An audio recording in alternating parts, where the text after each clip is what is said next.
आज हम सीखने वाले हैं कुछ परमेश्वर कुछ अगुवाई कर रहा है, इसके लिए मैं आपको ये टीचिंग मैं दे रही हूँ और स्पेशली मैं ये टीचिंग चराई में दे रही हूँ। और मुझे बहुत खुशी होती है जब चराई के अंदर मैं देखती हूँ कि लोग रिकॉर्डिंग्स को ओपन कर रहे हैं और उसको सुन रहे हैं। ओके, क्योंकि चराई ये जो जगह है ये प्रिपरेशन का जगह है।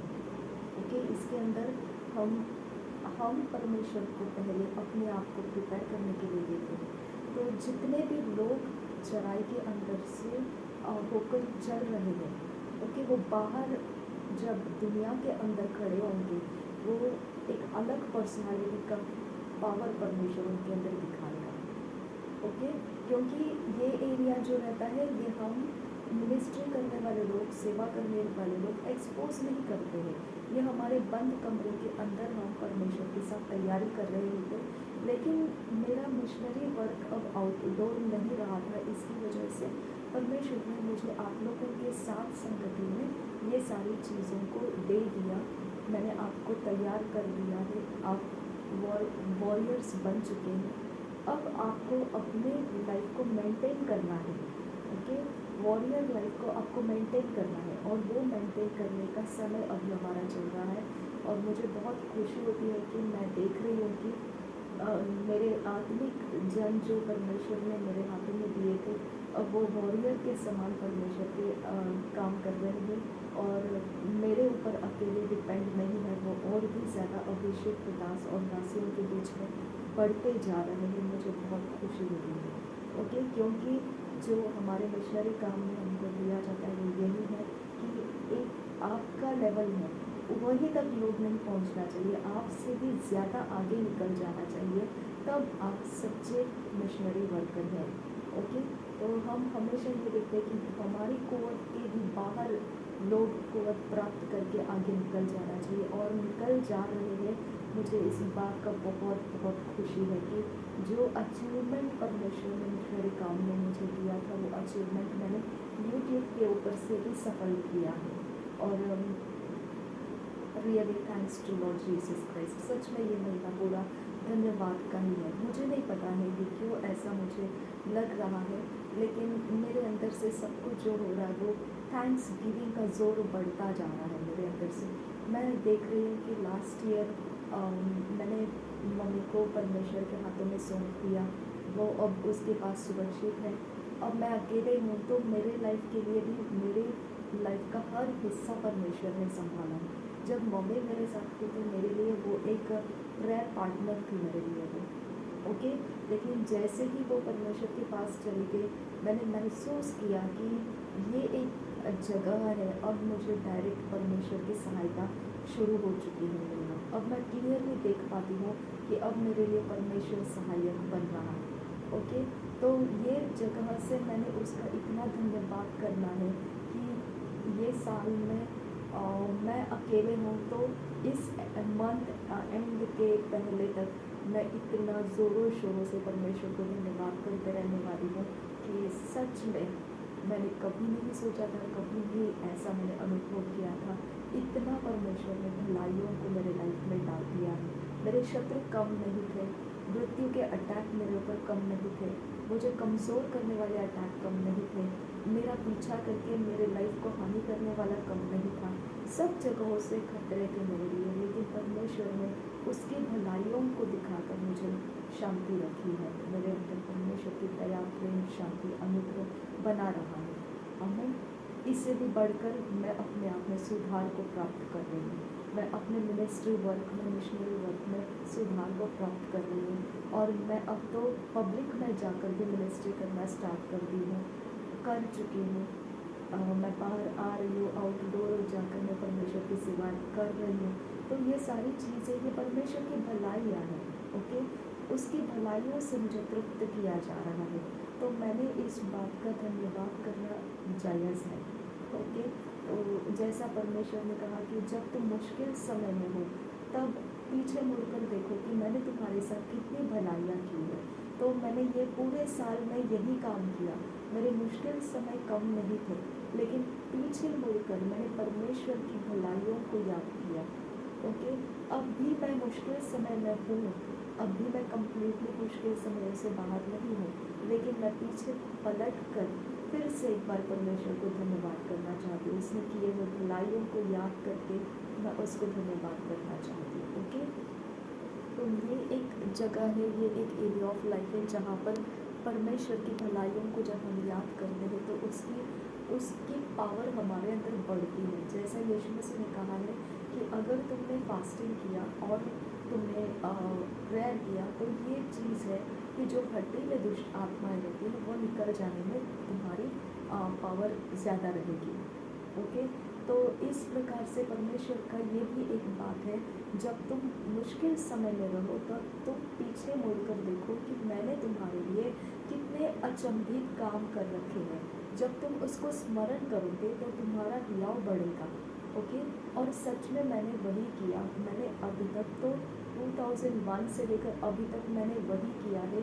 जब 2000 स्टार्ट था, मेरा बिगनिंग था परमेश्वर के राज्य में, तब मैंने पहला जो था मेरा लाइफ, उस वो सारे दुख कष्ट उसने मुझे भुला दिए, उसके लिए मैंने धन्यवाद करना शुरू किया था। वहाँ से लेकर जो थैंक्स गिविंग शुरू है, तो अभी तक मेरे हर रोज़ के दिन के अंदर, मैं कल के दिन में परमेश्वर ने मेरे लिए कितना कुछ कर रखा है, वो सारी चीज़ों को, येस्टरडे बीत गए दिनों में परमेश्वर ने मेरे लिए कितना कुछ कर रखा है, ये सारी चीज़ों को मैं धन्यवाद देते हुए चलते आ रही हूँ। ओके, तो चराई एक एरिया ऑफ लाइफ है जिसके अंदर मैंने ये सोचा था कि जिसकी जो पसंद के प्रचार है वो मैं उसको ट्रांसलेट करके चराई में दिया करूँगी, लेकिन परमेश्वर नहीं चाहता है ऐसा करना। ओके, वो मेरे से वो बातों को अलग कर रहा है, मुझे वो करने नहीं दे रहा है। ओके, तो इसकी वजह से मैं भी उन बातों के ऊपर मैं अपने मन को लगा कर नहीं रख सकती हूँ जहाँ परमेश्वर मुझे आगे नहीं जाने देता है। तो मैं उस बोलने के बाद भी मेरे बोलने को, मैं शब्द को मैं कोई पूरा करने का फैसला उठा नहीं सकती हूँ, क्योंकि परमेश्वर का हाँ मेरे लिए हाँ है और परमेश्वर का ना मेरे लिए ना है ना। तो इसके लिए हम ये देखेंगे कि जो परमेश्वर कर रहा है उसके बीच में जब मैं देखती हूँ कि आज कितने व्यूज़ आए हैं, 2 या 3 व्यूज़, मुझे इतनी खुशी होती है कि ये चीज़ें हैं, ये लोग हैं जो बाहर निकल के एक बहुत डिफरेंट अमेजिंग परमेश्वर के स्वर्ग की सेना का बैकिंग को देखेंगे। ओके, देखो जब हम ये सारी चीज़ें कर रहे हैं तो ये हमको एक क्वेश्चन मार्क होना चाहिए, मैं ये सब करके क्या मिलने वाला है मुझे, है ना। परमेश्वर क्या देने वाला है मुझे, ये सब करके मुझे क्या मिलने वाला है। ओके, तो हमारे पास अगर एक मकसद नहीं है कि हम क्यों कर रहे हैं, तो हम एक प्रकार से पीछे भी पलट सकते हैं, हम रुक भी सकते हैं, क्योंकि मकसद नहीं है। मन चाहेगा उतने दिन करेंगे और बाकी दिनों में स्टॉप हो जाएंगे। ओके, तो इसके लिए हमारे पास का समय जो है वो हम इन्वेस्ट कर रहे हैं। ओके, हम समय को इन्वेस्ट कर रहे हैं। देखिए, प्रेजिंग करने को भी समय लग रहा है। ओके, फिर बाद में बाइबल रीडिंग करने के लिए समय लग रहा है, फिर हमारी अन्य भाषा की प्रार्थना करने में एक समय लग रहा है। तो हम अपने समय को इन्वेस्ट करते हैं। अगर हम कहीं पर भी अपने समय को इन्वेस्ट करते हैं तो उसकी फसल को प्राप्त करते हैं, बराबर है ना। अगर हम खाना बनाने के लिए समय को इन्वेस्ट करेंगे तो हमको एक अच्छा खाना खाने का समय मिल सकता है, राइट। अगर हम खाने की चीज़ों को परचेस करने में पैसे इन्वेस्ट करेंगे तो हमारे शरीर को खाने के लिए कुछ मिल सकता है। ओके, अगर हम कपड़ों में पैसे इन्वेस्ट करेंगे तो हमारे लिए कपड़े पहनने का एक अच्छा समय मिल सकता है ना। तो हम जिसमें जो इन्वेस्ट करेंगे उस इन्वेस्टमेंट के हिसाब से हमको उसका आनंद मिलता है। ओके, तो हम ये इन्वेस्टमेंट कर रहे हैं, इसमें से हमको क्या मिलने वाला है, समझ में आया। इसमें से हमको क्या मिलेगा, हम इकट्ठे हो रहे हैं, हम प्रेजिंग कर रहे हैं, बाइबल रीडिंग कर रहे हैं। ओके, और हम अन्य भाषा में प्रार्थना किए जा रहे हैं, हम परमेश्वर से कुछ मांगते जा रहे हैं, ऐसी ऐसी बातें बोल रहे हैं परमेश्वर से प्रार्थना में जो हमने कभी सोचा भी नहीं था कि इसकी हमको ज़रूरत है। ओके। ऐसे खाली बैठ के तो हमको यही दिखाई देता है, हमको रोटी चाहिए, कपड़ा चाहिए, मकान चाहिए, गाड़ियाँ चाहिए, बंगलो चाहिए, खाने पीने की चीज़ें चाहिए, हमको इसके अलावा कुछ याद ही नहीं आता है ना। वही तो बोला है कि परमेश्वर के आत्मा को पता है हमको क्या चाहिए क्या नहीं चाहिए। ओके। और ये परमेश्वर का आत्मा उसके अन्य भाषा की प्रार्थना में अपने आप से मुझे वो सारे पॉइंट्स मिल रहे हैं और वो पॉइंट्स को लेकर मैं प्रार्थना किए जा रही हूँ। तो इसका मतलब ये इन्वेस्टमेंट परमेश्वर के आत्मा में से प्रार्थना में इन्वेस्टमेंट हो रहा है। समझ में आया? तो अब रिजल्ट क्या आएगा आपको ध्यान रखना है। जितनी बातें प्रार्थना के शब्दों में हम बोल रहे हैं उसका रिजल्ट आता है। समझ में आया? जितनी बातें हम प्रेजिंग में बोल रहे हैं उसका रिजल्ट आता है। जितना हम वचन में दे रहे हैं टाइम उतना रिजल्ट आता है। अब मैं आपको पूछ रही हूँ रिजल्ट आएगा क्या? फॉर एग्ज़ाम्पल अगर खाना बनाने में आपने समय को इन्वेस्ट किया तो रिजल्ट आपको मालूम है। आप क्या कर रहे हैं? आप खाना बनाने की तैयारी में अपने एनर्जी को इन्वेस्ट कर रहे, टाइम को इन्वेस्ट कर रहे, बाकी सारे कामों को आप पीछे रख रहे हैं और आप पूरा समय कंप्लीटली ध्यान से खाना बनाने में दे रहे हैं। ओके, हो गया। अब आपका रिजल्ट में आप अंत में क्या देखोगे? खाना बन गया है और जब खाना खाने का टाइम आ जाएगा तब खाना तैयार है और आप बैठकर एंजॉय करेंगे खाने को। तो इस प्रकार का आपका कोई तो अंत रहता है, उसके लिए आप इन्वेस्टमेंट कर रहे हैं। तो आप ये सारी 3 चीज़ें जो किए जा रहे हैं इसका इन्वेस्टमेंट का फ्रूट क्या आने वाला है, नतीजा क्या आने वाला है? समझ में आया? अब आपको मैं बताती हूँ इसका नतीजा क्या आएगा। आपको पता है उत्पत्ति के पहले अध्याय में एक पहला वचन क्या बोला है कि आदि में परमेश्वर ने क्या बनाया?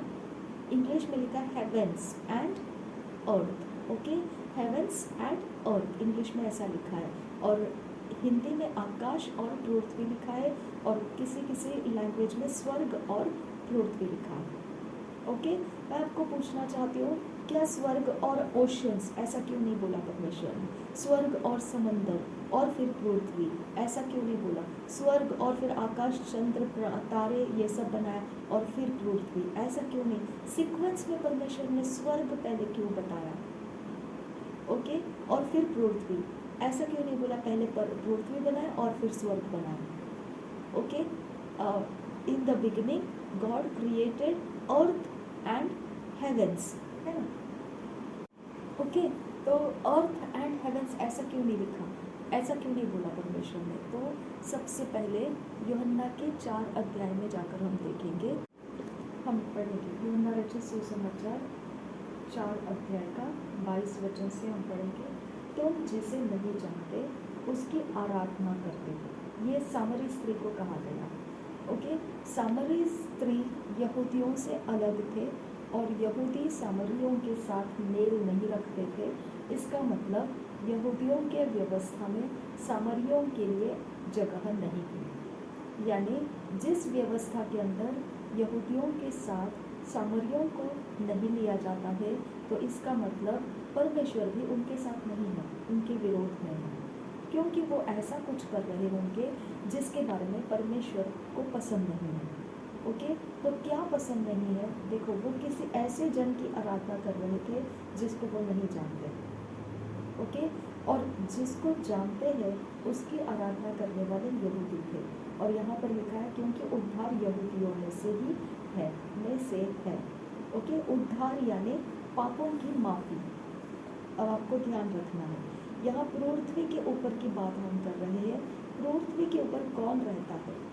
अब हम पहले ही उत्पत्ति के पहले अध्याय का 1 और 1 वचन में क्या पढ़ा? 1 अध्याय का 1 वचन में क्या पढ़ा कि सबसे पहले परमेश्वर ने आकाश और पृथ्वी को बनाया। ओके, तो आकाश के बारे में तो मैं बात करूँगी ही करूँगी। अब मैं आपको आकाश के बारे में बात करते वक्त मैं पृथ्वी के ऊपर क्या चल रहा है उसकी सहायता ले रही हूँ। यहाँ परमेश्वर क्या बोल रहा है, यीशु मसीह क्या बोल रहा है कि सामरी स्त्री, तुझे तो हमारा परमेश्वर सिर्फ उसके कामों से पता है। ओके, लेकिन हम तो हमारे परमेश्वर को जानते हुए आराधना करते हैं। ओके, हमको पता है हमारा परमेश्वर कौन है यहूदियों का परमेश्वर कौन है, हम यहूदी हमारे परमेश्वर को पहचानते हुए हम उसकी आराधना कर रहे हैं। ओके, अब उद्धार जो है, पापों की माफ़ी जो है, पापों से छुटकारा जो है, वो यहूदियों में से ही आने वाला है। अब उद्धार यहूदियों में से आने वाला है, इसका मतलब प्रभु यीशु मसीह उद्धार है और वो यहूदियों में से आने वाला है। समझ में आया?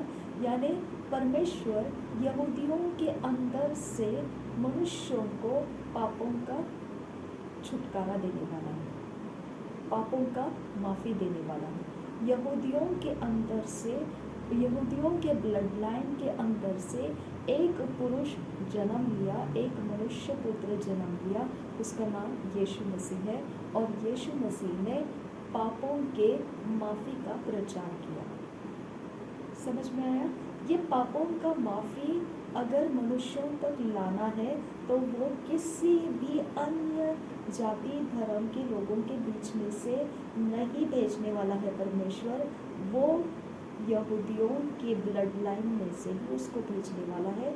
और यहूदियों के ब्लड लाइन में से हम अभी जानते हैं प्रभु यीशु मसीह आया, प्रभु यीशु मसीह का जन्म हुआ, यहूदियों के ब्लड लाइन में से उसका जन्म हुआ और उसने पापों के माफ़ी का प्रचार फैलाया। ओके, उसके बाद प्रेरितों ने उसको फैलाना स्टार्ट किया, प्रेरितों के साथ अब हम उसको फैला रहे हैं। समझ में आया?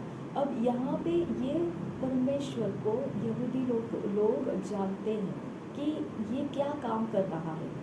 ओके, अब यीशु मसीह बोल रहा है, यहूदियों को पता है मनुष्यों का पापों का माफ़ होना ज़रूरी है। अब मनुष्यों का पापों का माफ़ होना ज़रूरी है, तो वो माफ़ करने वाला जो परमेश्वर है वो कहाँ से माफ़ी को लाने वाला है? यहूदियों के अंदर से लाने वाला है। हमको वो परमेश्वर पता है और उसी परमेश्वर की हम भक्ति कर रहे हैं। समझ में आया? लेकिन सामरी तुम नहीं जानते हो कि तुम किसकी भक्ति कर रहे हो, तुम क्यों भक्ति कर रहे हो, तुम कैसे भक्ति कर रहे हो, तुम क्या प्राप्त करने वाले हो, तुम कहाँ जाने वाले हो, तुम कैसे रहने वाले हो, तुम नहीं जानते हो। समझ में आया?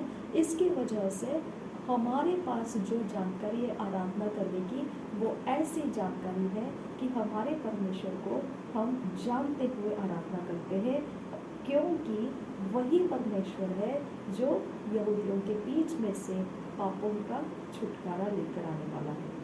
ओके, और 23 वचन क्या कहता है? परंतु वह समय आता है, वरन अब भी है, जिसमें सच्चे भक्त पिता की आराधना आत्मा और सच्चाई से करेंगे, क्योंकि पिता अपने लिए ऐसे ही आराधकों को ढूंढता है। 24 वचन देखिए, परमेश्वर आत्मा है और अवश्य है कि उसकी आराधना करने वाले आत्मा और सच्चाई से आराधना करें। यहाँ पे आ जाता है स्वर्ग का महत्व। परमेश्वर ने क्यों पहले आकाश बनाया और बाद में पृथ्वी बनाई? ओके, परमेश्वर ने आदम वाटिका के अंदर जो गार्डन बनाया, पहला उसका सारा एकदम आँखों को मनमोहक लगेगा ऐसा सुंदर वातावरण बना के बाद में मनुष्य को उसके अंदर रखा और उसको बोला, ये तेरे सेहत के लिए फ़ायदेमंद है और तेरी आँखों को लुभाने वाली ये सारी वस्तुएं हैं और इसका तू आनंद ले, तो इस बगीचे की मशागत कर और इसकी रखवाली भी कर। समझ में आया? यानी परमेश्वर ने सबसे पहले आदम की ज़रूरतों को सेटिंग में तैयार करके रखा। सबसे पहले पृथ्वी वासियों के लिए परमेश्वर ने स्वर्ग में सेटिंग करके रखा। समझ में आया? इसके लिए पहले परमेश्वर ने क्या बनाया? स्वर्ग बनाया और फिर पृथ्वी वासियों को बनाया। स्वर्गवासी कौन है? जब इंसान इस पृथ्वी के ऊपर मर जाता है तब हम बोलते हैं उसको वो मर गया, यानी स्वर्गवासी हो गया। यानी पृथ्वीवासी कब रहते हैं? जब वो जीवित था। जब वो जीवित था इसका मतलब वह देहधारी था और उसके नाक में श्वास था। ओके, जिसके नथुनों में श्वास है और जिसको देहधारी देहधारी कहा जाता है वही पृथ्वी का वासी है। जब नथुनों का श्वास बंद हो जाता है, देह मिट्टी में मिल जाता है, अब वो देहधारी नहीं है, अब वो पृथ्वीवासी नहीं है। फिर अब उसके ऊपर का ये कवच टूट गया है, उसका शरीर टूट गया है, अब उसका शरीर बाकी नहीं है, लेकिन वो आत्मा में जीवित है। तो अब आत्मा के लिए कौन सी वासी है? स्वर्गवासी। ओके, अन्य जातियों को भी अगर आप पूछेंगे तो वो भी इसको समझ जाएंगे। आप अगर बोलते बोलते किसी को बोलिए ये स्वर्गवासी हो गया, वो समझ जाएंगे वो पृथ्वी के ऊपर से मिट गया है, अब वो आत्मा में चला गया है। इसका मतलब आत्माओं का जगह स्वर्ग है। समझ में आया? तो परमेश्वर क्या कह रहा है? तुमको स्वर्गवासी बनना पड़ेगा अगर तुम मेरी आराधना करना चाहते हो। इसका मतलब क्या हम मर जाएंगे? ओके, क्या इसका मतलब हम मिट्टी में मिल जाएंगे? नहीं, ये मिट्टी जो हमारे शरीर है, इसके कारण तुम मेरी आराधना नहीं कर सकते हैं। समझ में आया? ये मिट्टी के साथ रहकर तुम मेरी आराधना नहीं कर सकते हैं। और जो मेरी आराधना करना चाहते हैं वो सच्चे भक्त अगर है तो वो कैसी आराधना करेंगे? आत्मा और सच्चाई में। ओके, आत्मा मतलब मनुष्य का आत्मा, लेकिन मनुष्य का आत्मा शरीर के मर जाने से ही फ्री हो जाता है। और परमेश्वर कहता है शरीर के मर जाने के बाद ही आत्मा से तुम मेरी आराधना कर सकते हो। अब शरीर में कैसे मरेंगे? ओके, तो इसमें कुछ पॉइंट्स ऐसे हैं कि सबसे पहले जब आप पानी में डुबकी लगाकर बपतिस्मा लेते हैं तब आप शरीर में मर जाते हैं। आपका शरीर पानी के नीचे डूब जाने के वक्त में आप यीशु मसीह के साथ उसकी मृत्यु को अपने साथ ले लेते हैं। जैसा यीशु मसीह को कब्र में रखा गया वैसे आप पानी के कब्र में चले जाते हैं। और तीसरे दिन जैसा परमेश्वर ने पवित्र आत्मा को भेजकर एक नया सृष्टि उसको बना के जीवित किया, वैसा पानी के ऊपर आते समय परमेश्वर का आत्मा आपके साथ हो जाता है। अब आप आत्मा के जन्माए हुए बन जाते हैं। ओके, अब आप आत्मा के जन्माए हुए बन जाते हैं।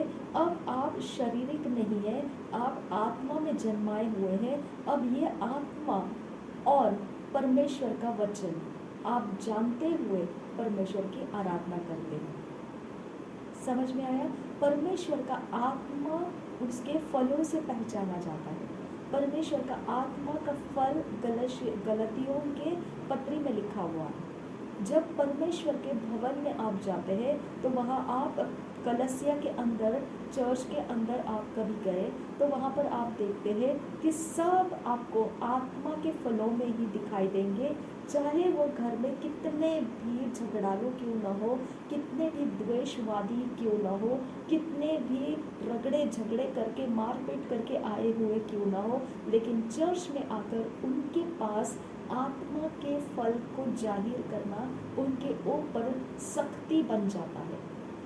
ओके, कोई भी आपको ऐसा नहीं दिखाएगा कि मैंने तो घर में 2-3 थप्पड़ मार के आई हूँ, ओके, किसी को ऐसे ऐसे गालियाँ देकर आई हूँ, कोई ये नहीं बताएगा। लेकिन सब आपको कैसे मिलेंगे? एकदम नम्र स्वभाव के, एकदम प्रेम से भरे, मधु से भी मीठे सुरों में गाने वाले और बहुत ही अच्छे तरह से बर्ताव करने वाले, और इतना गहरा आपको बताएंगे कि परमेश्वर का प्रेम बांट रहे, ऐसा बताएंगे। कोई आपके साथ लड़ेगा नहीं, वहाँ खड़े खड़े आप उनके मुंह के ऊपर थप्पड़ भी मार दो तो भी वो बोलेंगे गॉड ब्लेस यू, क्योंकि कलसिया के अंदर आत्मा का व्यवहार होता है। तो आपका स्वर्ग आपको यहाँ पे देखने को मिलता है। ओके, आप शरीर को छोड़कर चल रहे हैं और आत्मा में चल रहे हैं। समझ में आया? 2 गालियाँ भी बकते अगर कोई आपको, आप उसको कभी भी पलट कर वार नहीं करेंगे, क्योंकि आप आत्मा के फलों से ही वहाँ पर चाल चलन करना है। ये आपके दिलो दिमाग में आ चुका है। ओके, अब आप घर में जाओ और वही 2 गालियाँ किसी ने आपको दी तो आप 2 थप्पड़ लगाने को तैयार रहेंगे। ये फ़र्क हो जाता है। ये फ़र्क आपको शरीर और आत्मा का बताते हैं।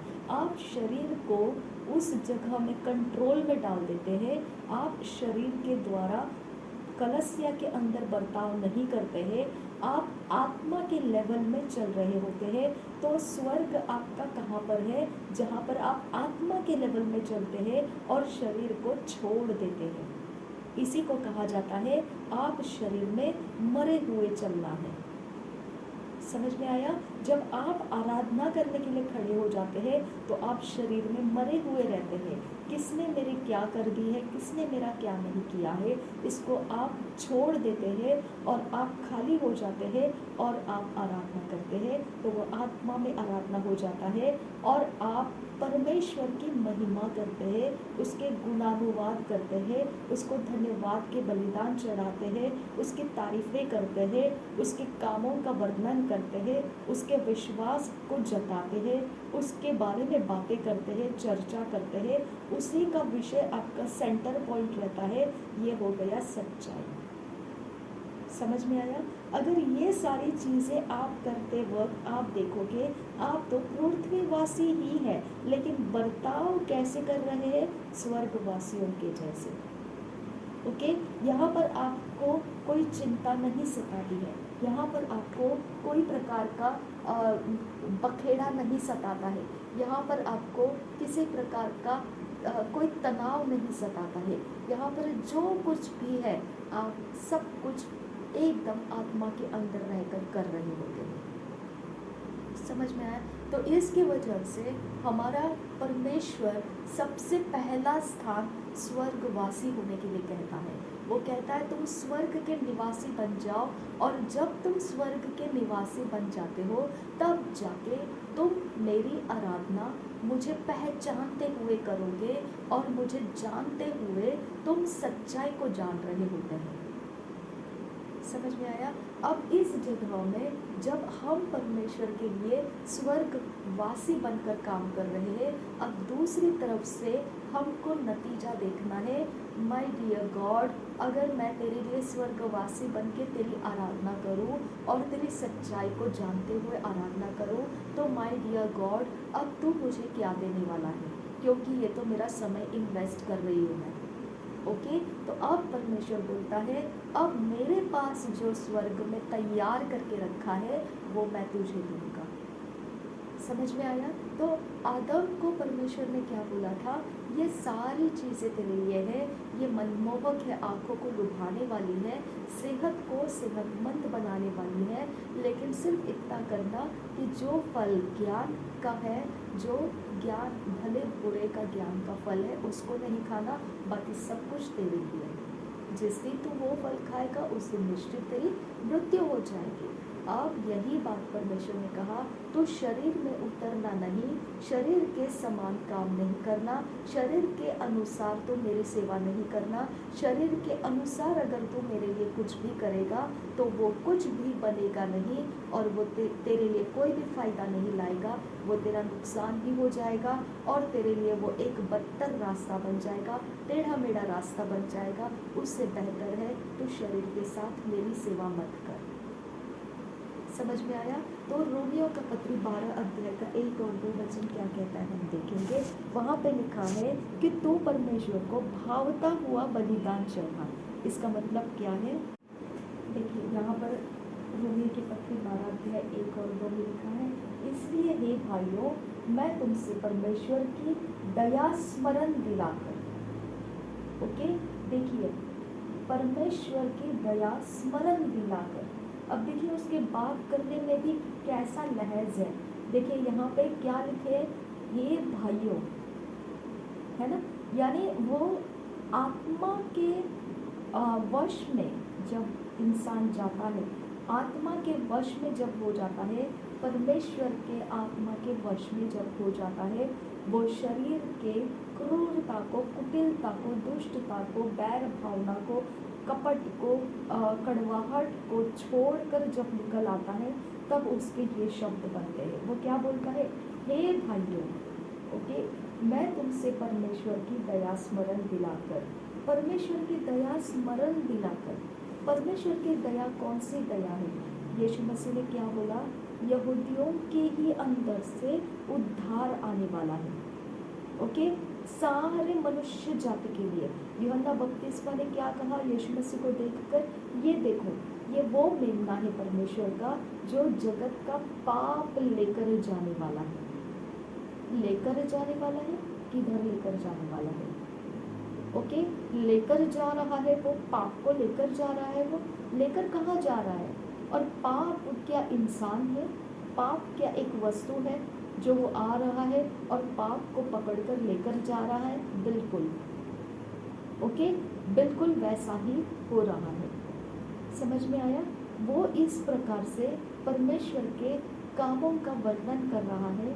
वो कह रहा है ये जो काम परमेश्वर करने वाला है, ये हमारी भलाई के वजह से नहीं, या हमने परमेश्वर को कुछ चढ़ाया इसकी वजह से नहीं। ये परमेश्वर बोल रहा है, मैं खुद अपनी मर्जी से, ओके, जो पीड़ित पृथ्वीवासी है, पीड़ित है, वो ऐसी पीड़ाओं में है जैसे जो गर्भ में से बच्चा जन्म लेने का समय रहता है, तो जो आखिरी पीड़ाएं होती है, वो पीड़ाओं के मध्य में फंसा हुआ जैसा एक स्त्री है, वैसी ये एक पीड़ित स्त्री के समान, ओके, बच्चा जन्मने वाली पीड़ित स्त्री के समान ये पृथ्वी कर रही है। इसको छुड़ाना चाहिए। इसकी पीड़ाओं में से अगर ये जल्दी से बच्चे को जन्म नहीं देगी तो ये बच्चे के साथ दोनों मर जाएंगे। समझ में आया? और उत्पत्ति के 6 अध्याय में आप देखते हैं 12 वचन 11 वचन में परमेश्वर बोलता है पृथ्वी करप्शन से भर गई है। ओके, जो ऐसे करप्शन से भर गई है, भ्रष्ट हो चुकी है और उसने अपने अपने मार्ग को भ्रष्ट कर दिया है।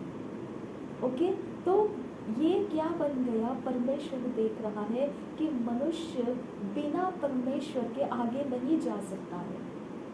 ओके, परमेश्वर आदम और हवा को मिलने के लिए आता था, आदम के साथ वो बातें करता था, आदम के साथ वो फेलोशिप करता था। ओके, तो परमेश्वर और आदम के बीच में सुसंगति थी, हार्मनी थी। ओके, परमेश्वर ने आदम के सामने सारे जीव जंतुओं को भेजा कि इसमें से वो किसी को सिलेक्ट करे, उसके सहचर्मी बोल के, मददगार बोल के। लेकिन उसने क्या कर लिया? उसके अंदर से किसी को नहीं चुना, उसके अंदर से उसने सारे जीव जंतुओं को नाम देना शुरू कर दिया। ओके, उसने हवा को उसके सामने लाया, उसने बराबर से उसको चेक किया कि ये वही है जो मेरे सहकर्मी बनाकर परमेश्वर ने भेजा है। यानी उनके माइंड में, उनके सोचों के अंदर हार्मनी थी, परमेश्वर और आदम के सोचों के अंदर हार्मनी थी। ओके, लेकिन जैसे ही आगे जाकर उन्होंने वो फल खा लिया, परमेश्वर का बात नहीं माना और परमेश्वर ने बोला हुआ बात को आदर नहीं किया, तो उनकी हार्मनी वहाँ पर उनके बॉडी ने, उनका शरीर ने, उनके मिट्टी के देह ने ओवरटेक कर लिया। ओके, उसकी मिट्टी का देह जो है वो ओवरटेक कर लिया। वो उस बात को ज़्यादा महत्व दिया कि मुझे परमेश्वर से भी ऊंचा होना है, जो परमेश्वर जानता है वैसा मुझे एकदम इंडिपेंडेंट हो जाना है, ताकि मुझे परमेश्वर की ज़रूरत नहीं पड़ेगी। मैं अपने काम खुद कर सकूँगी, मैं अपने काम खुद चला लूँगा, मैं सब कुछ अपने हाथ से कंट्रोल कर लूँगा, मुझे परमेश्वर की आवश्यकता नहीं पड़ेगी, मैं बिल्कुल परमेश्वर के समान हो जाऊँगा। तो ये सारा वन माइंडेड ऐसा कौन था? लूसीफर था, सैटन था। तो उनको वो बात जच गई। ओके, और उनको परमेश्वर ने कहा हुआ बात पसंद नहीं आया, वैल्यूएबल नहीं लगा, और उन्होंने शैतान ने कहा हुआ बात को मान लिया। तो वो इसीलिए बोला है तुम धन और परमेश्वर दोनों की सेवा नहीं करोगे। इसके लिए लूसीफर ने क्या बोला? शैतान ने क्या बोला? यीशु मसीह को परीक्षा लेते समय उसको बोला, ये तुझे जितना ऐश्वर्य दिखता है ये मैं तुझे दूंगा अगर तूने मुझे नमन किया तो। ओके, नमन करना मतलब क्या है? उसके अधीन जाना, सरेंडर हो जाना, ओके, तो आदम और हवा उसको सरेंडर हो गए, उसके बातों को उन्होंने मान लिया। सर्प के रूप में जब शैतान ने उनसे बातें की तो उसको मान लिया उसने।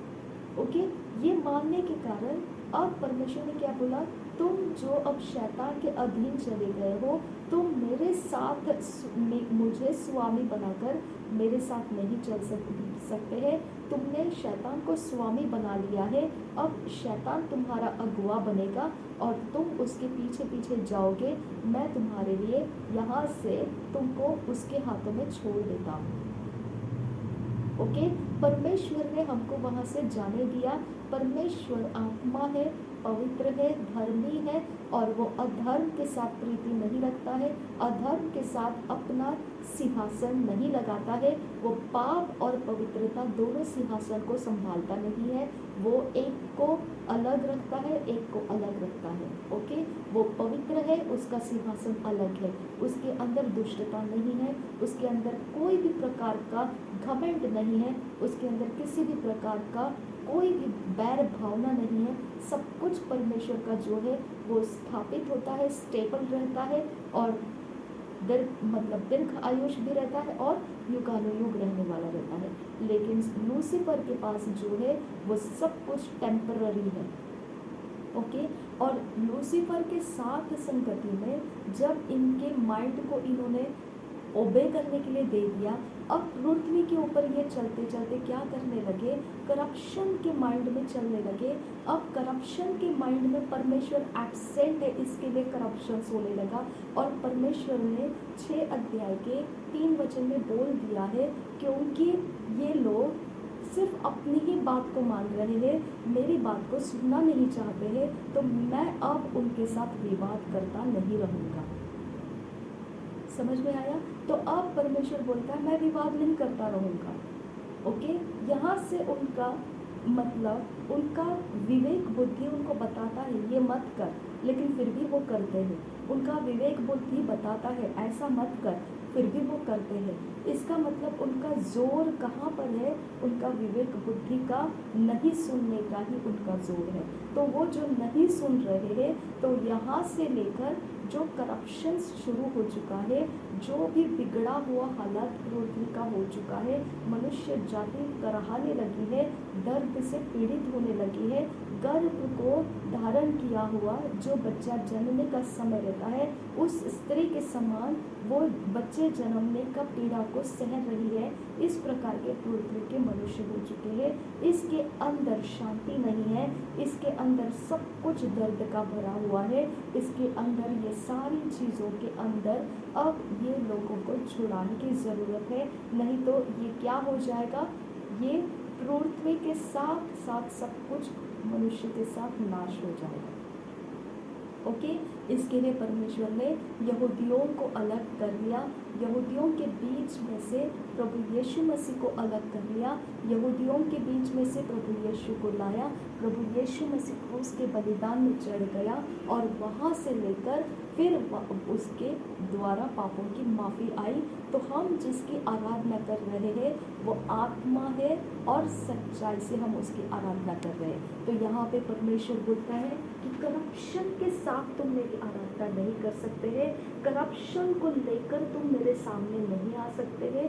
करप्शन को छोड़ देने वाला इंसान वो मेरे साथ रहेगा और मेरी आराधना करेगा, और फिर जो स्वर्ग में मेरे पास मैंने उसके लिए रखा हुआ बातें हैं वो मैं उसको रिलीज करके दूंगा। ओके, उत्पत्ति के 6 अध्याय के 3 में परमेश्वर बोलता है कि मेरा आत्मा, परमेश्वर का आत्मा मनुष्य के साथ विवाद करता नहीं रहेगा। इसका मतलब क्या है, हमारे लिए स्वर्ग में आत्माएं रखी है जो हमारे लिए काम करती है, जो स्वर्गदूत है जो हमारे लिए काम करता है। ओके, और कभी भी परमेश्वर के आत्मा को स्त्रीलिंग में मत बोलो, स्वर्गदूतों को स्त्रीलिंग में मत बोलो, ये सारे पुल्लिंग में है, पुरुष जाति के शब्दों में इनको गिनती किया जाता है। मुझे बहुत बहुत दुख होता है जब हिंदी में लोग बोलते हैं ये आत्मा आती है, फिर परमेश्वर के काम होता है। ये सारी चीज़ें आती है जाती है नहीं है, परमेश्वर का आत्मा आता है, पुरुष जाति है। अपमानित मत करो परमेश्वर के आत्मा का लिंग को, सही ढंग से पुकारो उसे। पुरुष लिंग के हिसाब से बोला गया है, उसको ही में कहा गया है, शी में नहीं। ओके, तो इसके लिए हमने उसके साथ बदतमीजी नहीं करनी है, सही ढंग से उसका उच्चार करना है, पुरुष जाति में उसका उच्चार करना है। रबान तका सियामला रिदीन अखम रुकुल रखाम रखाल विपाकसा। ओके, तो परमेश्वर ने कहीं पर भी स्वर्गदूतों को स्त्री जाति में नहीं बनाया है। ओके, परमेश्वर ने आत्माओं को स्त्री जाति पुरुष जाति ऐसा नहीं बनाया है। परमेश्वर ने जैसा बनाया है उसी प्रकार के जाति में हमने उसको पुकारना है और बोलना है।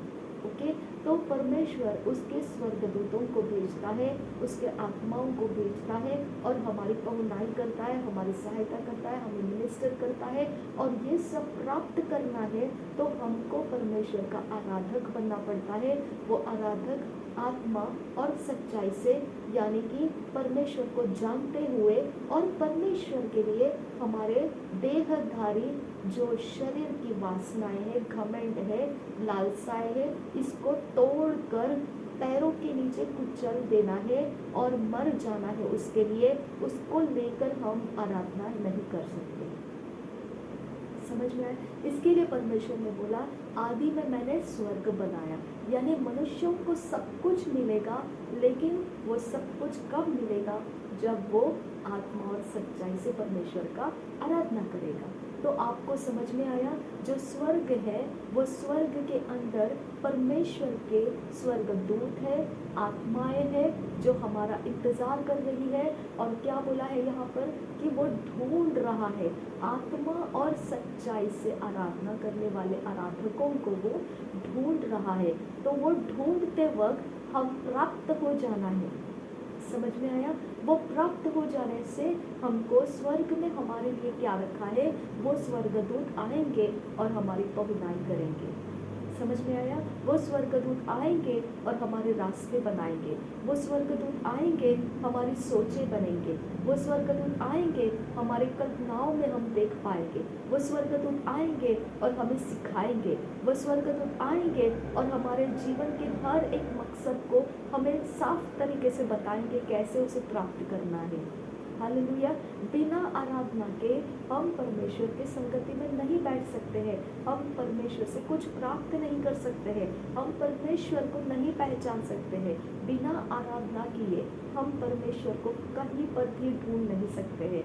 आराधना के द्वारा हम परमेश्वर के करीब जाते हैं, परमेश्वर के लिए रास्ते साफ करके देते हैं। और वो भी कैसी वाली आराधना, जो शरीर को तोड़कर पैरों के नीचे डाल दिया जाता है, उसका महत्व हम छोड़ देते हैं। उसके सारे जो गलती के पत्र में देखेंगे शरीर के काम होते हैं, वो सारे कामों को हम तुच्छ जानेंगे, उसको तोड़कर मरोड़कर फेंक देंगे। और वही तरह से हम कलसिया के बाहर आने के बाद ये जिंदगी को जिएंगे।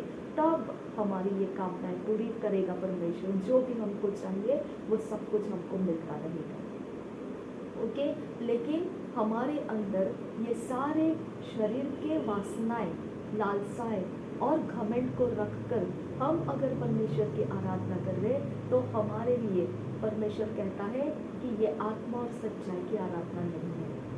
ओके, पहले अपने आप को खाली कर दो, पहले अपने आप को फ्री कर दो, पहले अपने आप को खोल दो, परमेश्वर को दे दो, परमेश्वर के हाथों में अपने आप को दे दो, निकाल दो अपने अंदर से सब कुछ। उससे प्यार मत रखो, उसके गले मत लगाओ। ओके, उसके ऊपर अपनी जान मत डालो। ओके, उसको छोड़ दो। शरीर का हर व्यवहार को तुच्छ जानो।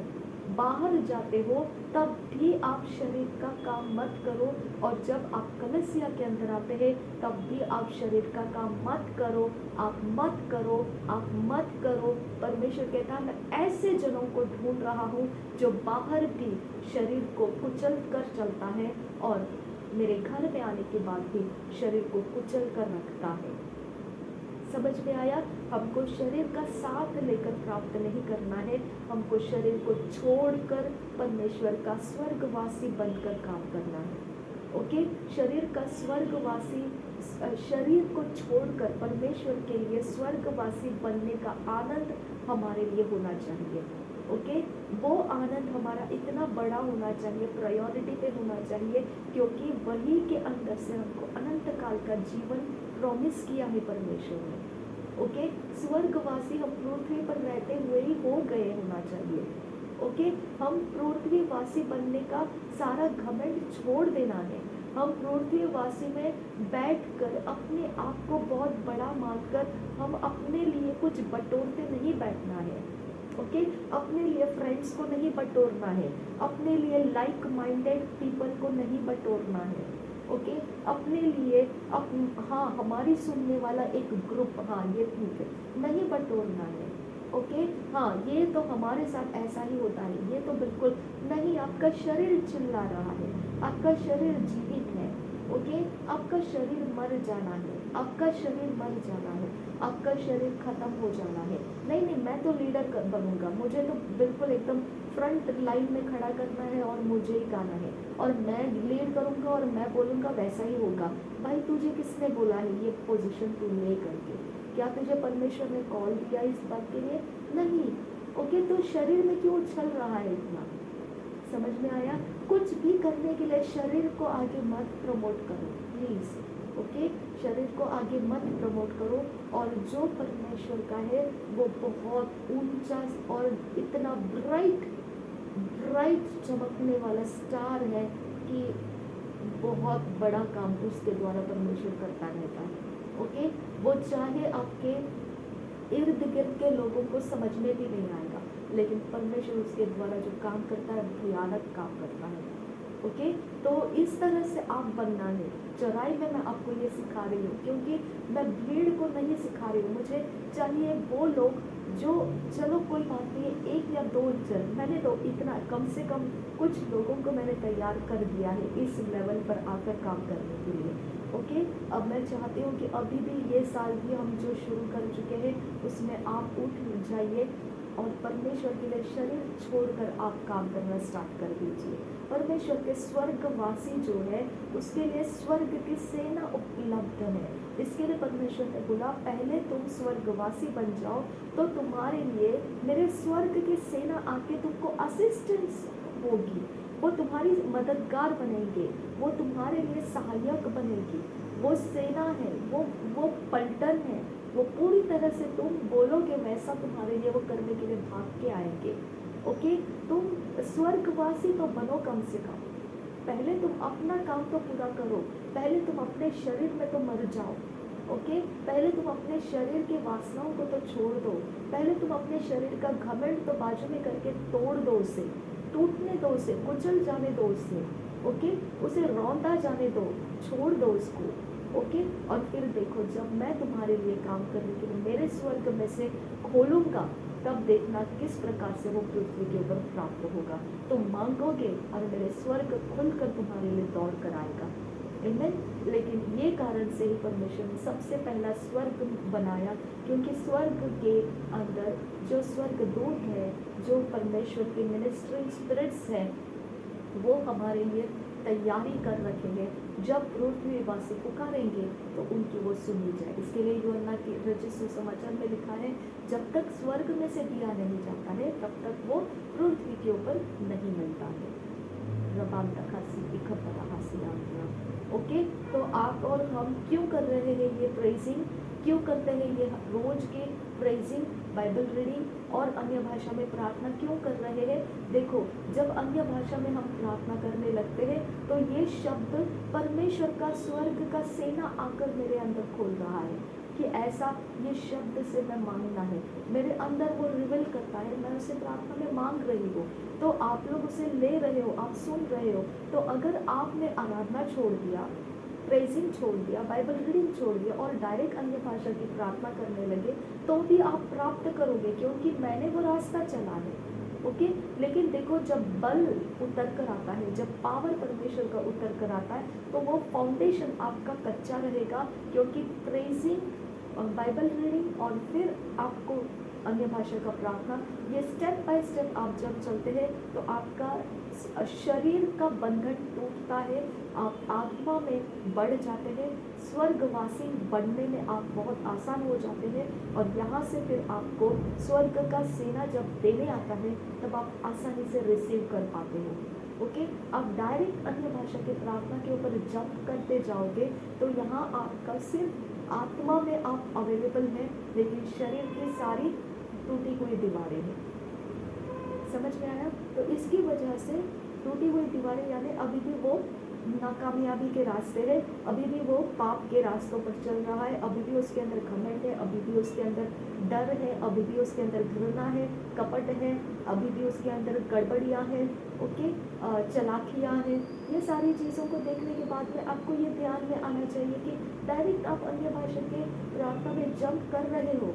अब मेरा ये फाउंडेशन है, मैं प्रेजिंग कर रही हूँ, वचन पढ़ रही हूँ, और फिर बाद में मैं अन्य भाषा कर रही हूँ, तो मेरे ऊपर पावर ज़्यादा आएगा परमेश्वर का, ओके, क्योंकि मेरा शरीर का ग्राउंड ब्रेक हो चुका है। ओके, ये शरीर का ग्राउंड ब्रेक करने के स्टेप्स हैं। स्वर्गवासी होने के बाद में परमेश्वर स्वर्ग के दूतों को जब भेजता है तो वो हमारे शरीर के ग्राउंड को मजबूत देखकर पीछे हट जाते हैं, वो शरीर की बदबू को देखकर पीछे हट जाते हैं, वो शरीर की अवस्थाओं का सामना नहीं करना चाहते हैं। वो कहते हैं पहले तुम अपना शरीर का सामना करो, पहले तुम अपने शरीर को छोड़ दो और तुम खुद अपने मर्जी से स्वर्गवासी बनो, तब जाके हमको तुम्हारे पास आने में सुगंधदायी ऐसा वो बलिदान लगेगा। समझ में आया? हमको तुम्हारे पास आकर तुम्हारे काम करवा के देने के लिए सुगंधदायी ऐसा वो काम रहेगा, परमेश्वर को महिमा देने वाला काम रहेगा। हमको उस दुर्गंध अवस्था जो शरीर की अवस्था है, उस अवस्था के अंदर बैठकर हम काम नहीं कर सकते, क्योंकि हमको परमिशन नहीं है, क्योंकि वो बदबूदार अवस्था शैतान का जगत है।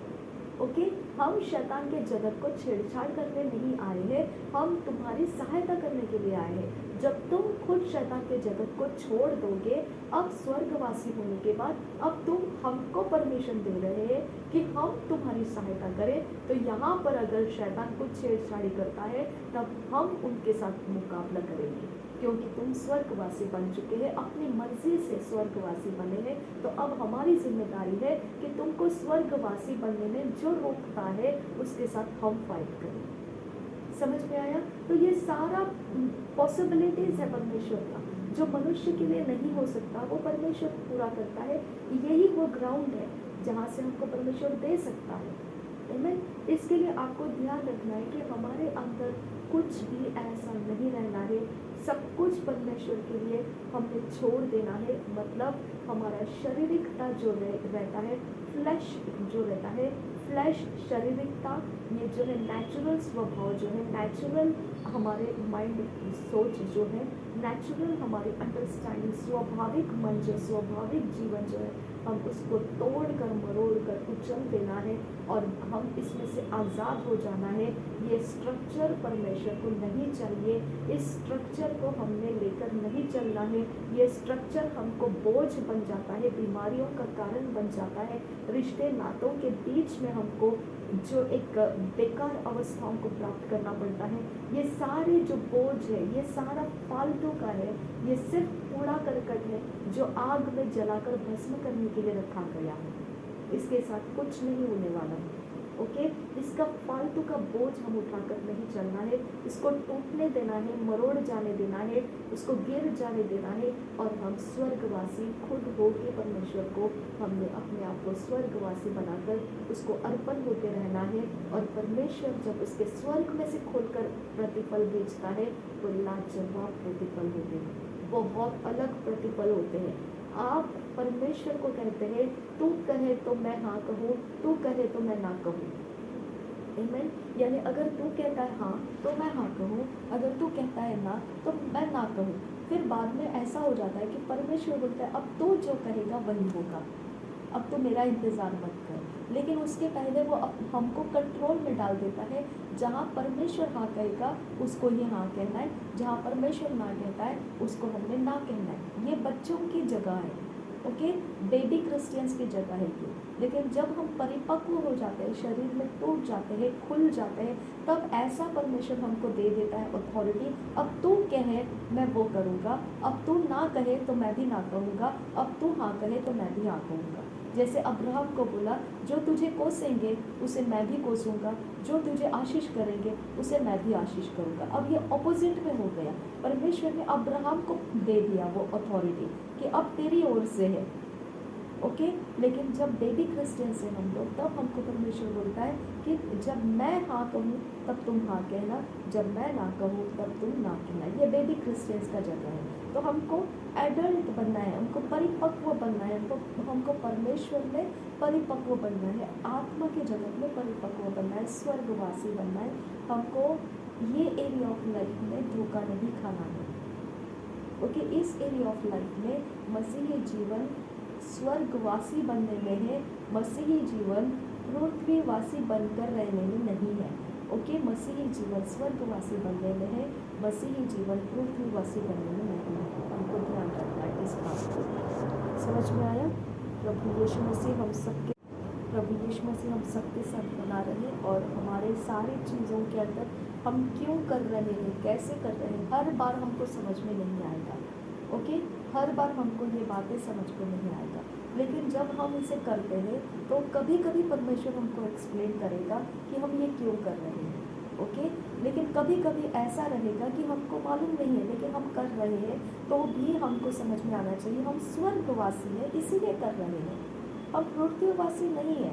जो पृथ्वीवासी कर रहे हैं वो पृथ्वी के लिए कर रहे हैं, हमको पृथ्वी नहीं करना है कुछ भी, हमको स्वर्गवासी होकर करना है। हालेलुया।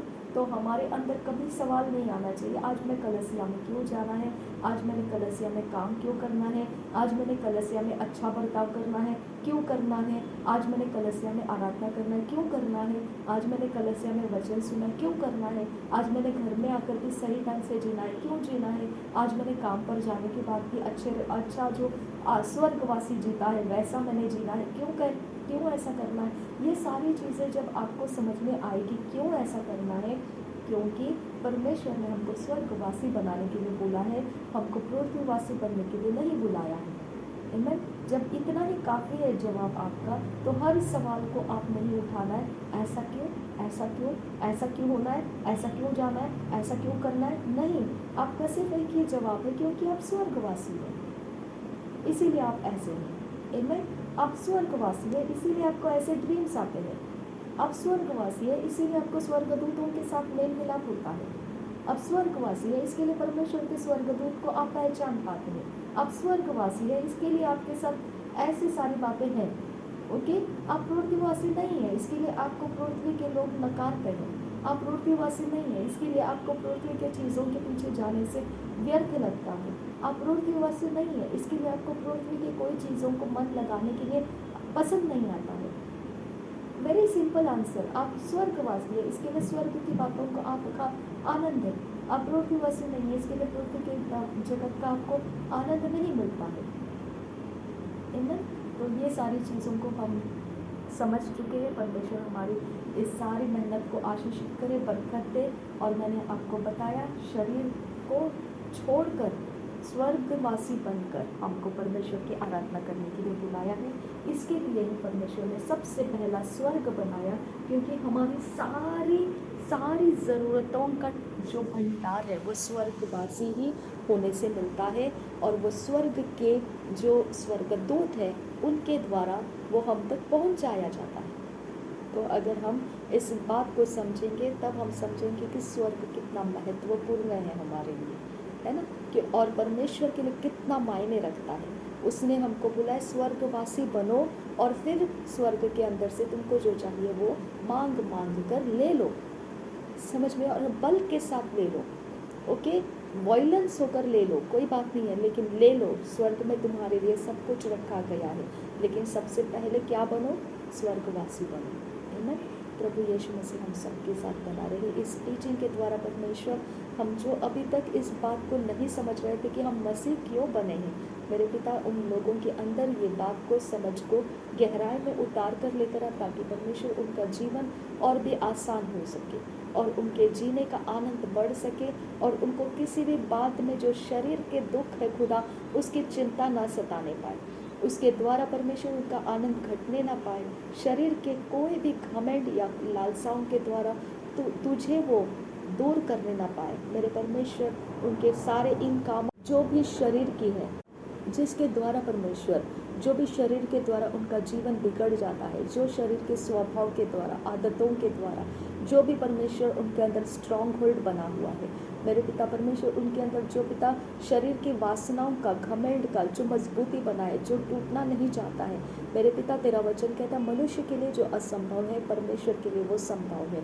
मेरे पिता तू संभव करके दे, वो गढ़ों को तोड़ दे, उनकी बैड हैबिट्स को तोड़ दे, उनकी लत को तोड़ दे, उनकी अवस्थाओं में बदलाव लेकर आ, उनके बीमारियों को दूर कर, उनके सारे दवाई लेना बंद करके परमेश्वर तेरी सेहत उनके अंदर भर दे, उनका जीवन बदल दे। मेरे परमेश्वर पिता तेरे स्वर्ग में से खोल कर उनको दे खुदा परमेश्वर, तेरे स्वर्ग दूतों के द्वारा उनकी विजिटेशंस हो खुदा परमेश्वर, उनके जीवन के अंदर तेरे स्वर्ग दूत आकर उनके सारे टेढ़े मेढ़े रास्तों को सीधा करने दे पिता, उनका जीवन परमेश्वर आनंद से भर दे खुदा, उनको आने वाले रास्ते बता, उनके सारे एग्जाम्स परमेश्वर, जो भी वो पिता कहीं पर भी कुछ भी एग्जाम्स दिए हैं खुदा, वो पास करने के लिए पिता उनकी सहायता कर पिता। और परमेश्वर पिता जहाँ कहीं पर भी वो अभी है खुदा, जो भी जगह में है मेरे पिता परमेश्वर, उनको शरीर की अवस्थाओं से बाहर निकाल और आत्मा की अवस्थाओं में ऊंचा कर, उनको परिपक्व कर और तेरे राज्य के कामों में उनको स्थिर कर दे। नासरी यीशु के नाम में विनती करती हूँ, सुन और कबूल कर पिता, आमीन।